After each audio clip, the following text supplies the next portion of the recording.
नमस्कार दोस्तों, केमिस्ट्री साला चैनल में आपका स्वागत है। आज का मेरा ये वीडियो इलेक्ट्रोकेमिस्ट्री से है और सब topic conductance of electrolytic solution. तो सबसे पहले फ्रेंड्स, कंडक्टेंस से पहले आपको थोड़ा कुछ टर्म जानना होगा। First of all, first term is your resistance. आपने छोटी क्लास में भी रेजिस्टेंस के बारे में पढ़ा होगा और फिजिक्स में भी पढ़ा होगा। तो हम रेजिस्टेंस की बात करें for conductor, for metallic conductor की बात अगर करें, मेटेलिक कंडक्टर। दोस्तों, resistance R, it is denoted by R. It's directly proportional to length of wire, conducting wire। जितना लेंथ ज़्यादा होगा रेजिस्टेंस उतना ही ज़्यादा होगा, ये आपने पढ़ा होगा। And R is inversely proportional to cross sectional area of wire. ये दोनों दो चीज़ हैं। लेंथ ऑफ वायर का मतलब, ये लेंथ अगर हम बढ़ाएंगे वायर का, आप हीटर का वायर देखे होंगे, वो कॉइल टाइप होता है। Only thing is that to increase the resistance. As length increases, resistance increases and current is converted into heat energy, right. ये तो फिजिक्स की बात है। और cross sectional area means area of cross section. जो area of cross section ये area होता है, ये जितना ज़्यादा होगा रेजिस्टेंस कम होगा, यानी थिक वायर में रेजिस्टेंस कम होता है। तो ये दो चीज़ आपको पता होगा। और अगर ये दोनों को मिलाते हैं, suppose this is equation number 1 and this is equation number 2, so you can write R is directly proportional to L/A। ठीक है दोस्तों, where L is length of wire and A is area of cross section। ठीक है दोस्तों। अब यहां R is equal to, you put a proportionality sign, this is rho L/A। अब रो क्या है भाई? Rho is constant known as resistivity. ठीक है दोस्तों, इसका क्या नाम है? रेजिस्टिविटी। ठीक है। अब देखिए, अभी हम रेजिस्टेंस की बात कर रहे हैं, हमें मेन टॉपिक है कंडक्टेंस। ठीक है। अब यहां देखो, थोड़ा सा यूनिट पर विचार करें। यूनिट ऑफ रो, यानी रेजिस्टिविटी की यूनिट क्या होएगी? तो रो इज इक्वल टू, हम क्या लिख सकते हैं? R into A/L। R की यूनिट ओम होता है, ऐसा हम इंडिकेट करते हैं, साइंस ऐसे ओम को लिखते हैं। और दिस इज मीटर स्क्वायर और दिस इज मीटर, तो ऐसा ऐसा कैंसिल हो जाएगा and this is ohm meter लिख सकते हैं, या OHM ओम मीटर ऐसा लिख सकते हैं। यूनिट को क्या होगा? ओम मीटर। ठीक है दोस्तों। अब हम कंडक्टेंस की बात करते हैं। तो कंडक्टेंस जस्ट उल्टा है। Conductance means to conduct electricity, it's reciprocal of resistance. So conductance को हम क्या लिख सकते हैं? ये रेसिप्रोकल होता है, उल्टा होता है। ठीक है भाई। और हम इन्वर्स बोल सकते हैं कि inverse of resistance is called conductance.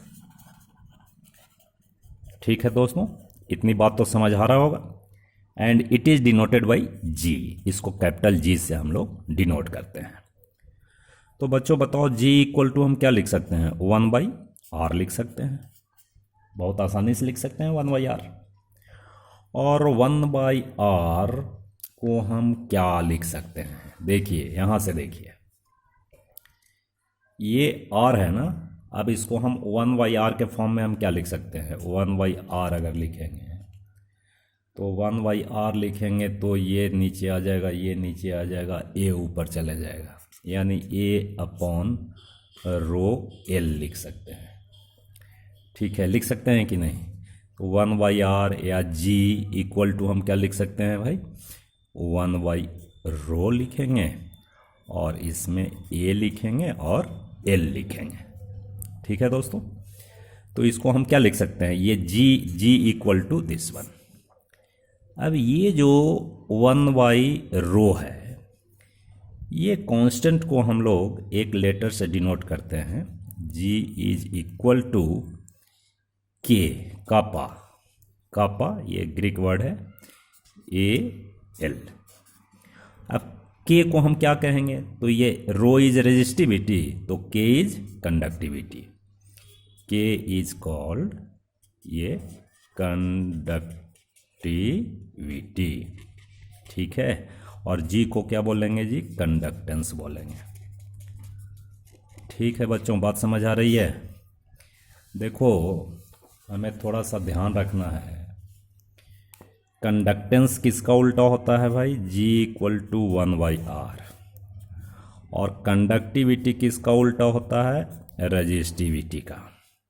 तो ये दोनों चीज़ आपको याद रखना है। ठीक है, कंडक्टिविटी एंड रेजिस्टिविटी। अब k की यूनिट की बात हम करते हैं, यूनिट ऑफ k। आगे चलते हैं, देखो ठीक से समझना है। यूनिट ऑफ k, कापा जिसको बोलते हैं, ठीक है, इसको कापा भी बोलते हैं, कापा। तो कापा में क्या होएगा? k इक्वल टू हम क्या लिख सकते हैं बताओ? ये जो है इसके ऊपर चलिए, यहाँ देखिए, k is equal to GL upon A। अब G देखो उल्टा है, रेजिस्टेंस का उल्टा होता है कंडक्टेंस, तो हम क्या लिखेंगे? ओम इनवर्स लिखेंगे, ओम इनवर्स। और इसको क्या लिखेंगे जी? ये मीटर लिखेंगे और नीचे में मीटर स्क्वायर लिखेंगे, तो ये ऐसा कैंसिल हो जाएगा और इसको हम लिखते हैं ओम इनवर्स मीटर इनवर्स। अब ये ओम इनवर्स को हम लोग साइमन क्या लिखते हैं भाई? साइमन लिखते हैं, साइमन। तो क्या हो जाएगा? Siemens S, siemens meter inverse. ठीक है, और ये सेंटीमीटर में भी होता है, you can use siemens centimeter inverse. तो ये दोनों में रिलेशन क्या होगा, कितना होगा बताओ? जैसे अगर हम लिखते हैं 1 siemens CM inverse, this is equal to 100 siemens meter inverse होगा। हम समझते हैं ये बात समझ आ गया होगा, ये जो मैंने लिखा ये बात समझ आ गई। ठीक है, हाँ, तो हम 2 यूनिट यूज करते हैं जी, साइमन मीटर इनवर्स और साइमन CM इनवर्स। कब यूज करते हैं हम आगे वाले वीडियो में बताएंगे कि अगर यूनिट साइमन मीटर इनवर्स होगा तो क्या होगा, साइमन CM इनवर्स होगा तो क्या होगा।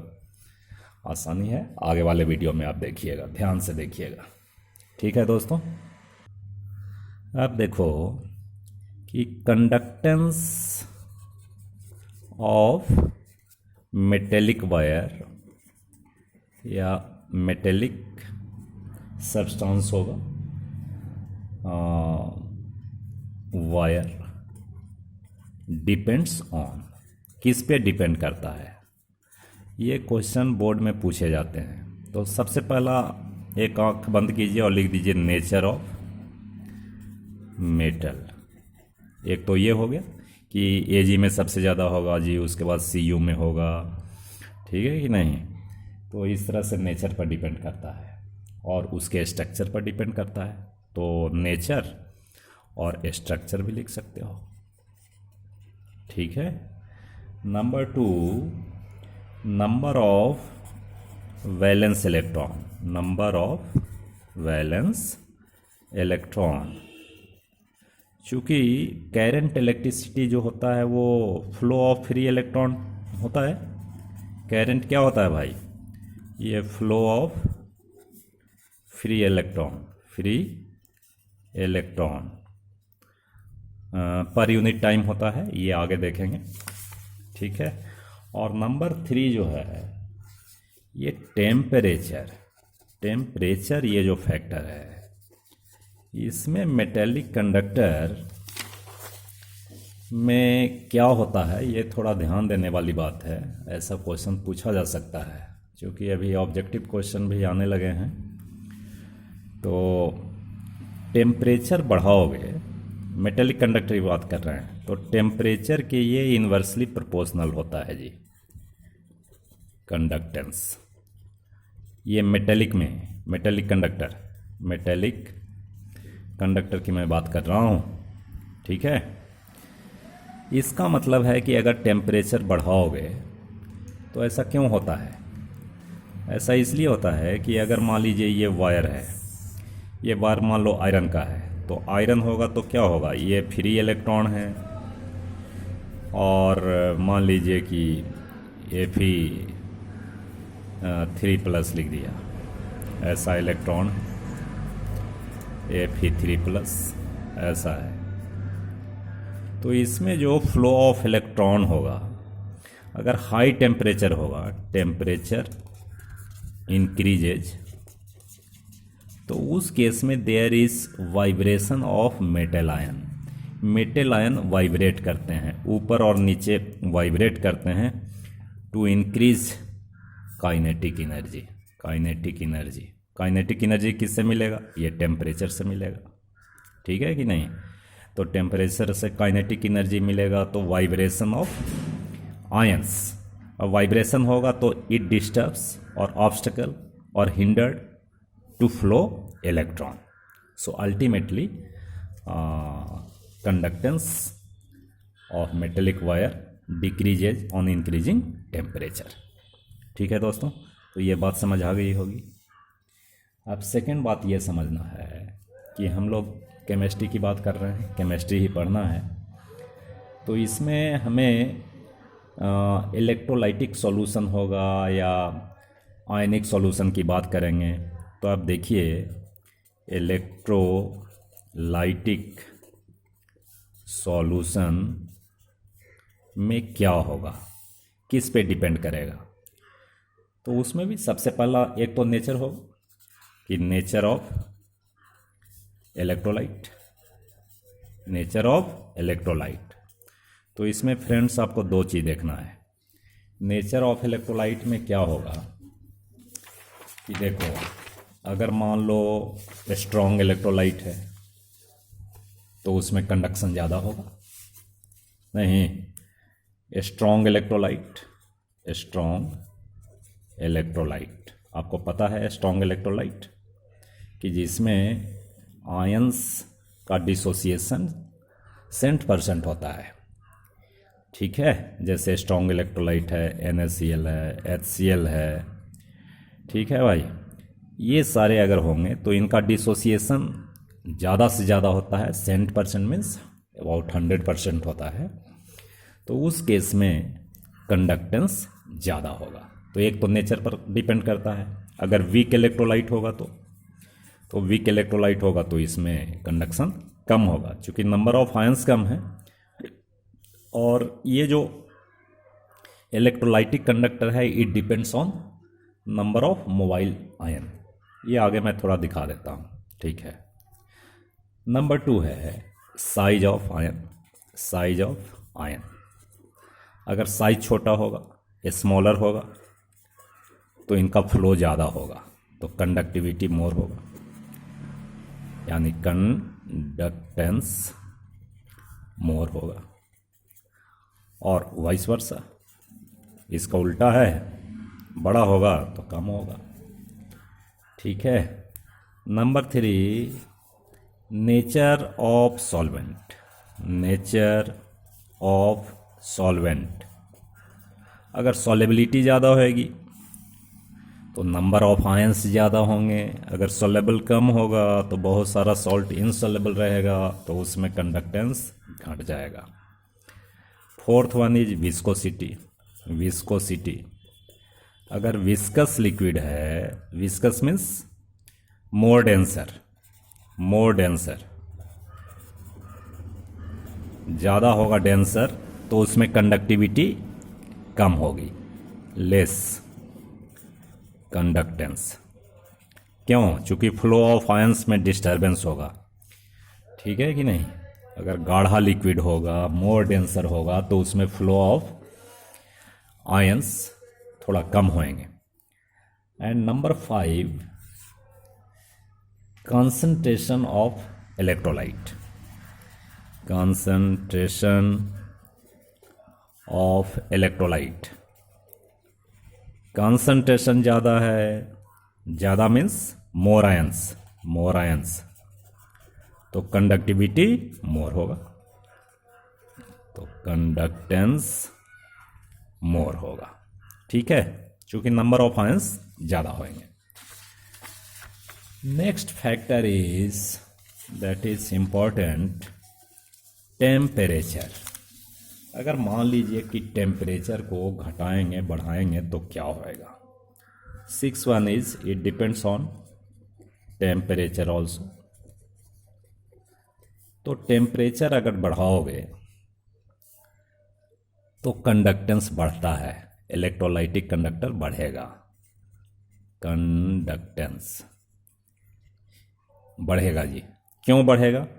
क्योंकि टेम्परेचर बढ़ोगे तो kinetic energy of ions increases, और इंक्रीज होगा तो मूवमेंट क्या होगा जी? Movement of ions become faster, faster होगा। तो फास्टर होगा तो क्या होएगा भाई? कंडक्टेंस बढ़ेगा, कंडक्टेंस इंक्रीजेज। ठीक है दोस्तों, इतनी बात समझ आ गया। अब देखो एक चीज़ मैं बता रहा हूँ, देखो ध्यान देना, यहाँ सारा चीज़ आपको मिल जाएगा। जैसे मान लीजिए कि इलेक्ट्रोलाइटिक कंडक्टर की बात करते हैं, तो इलेक्ट्रोलाइटिक कंडक्टर में क्या होगा?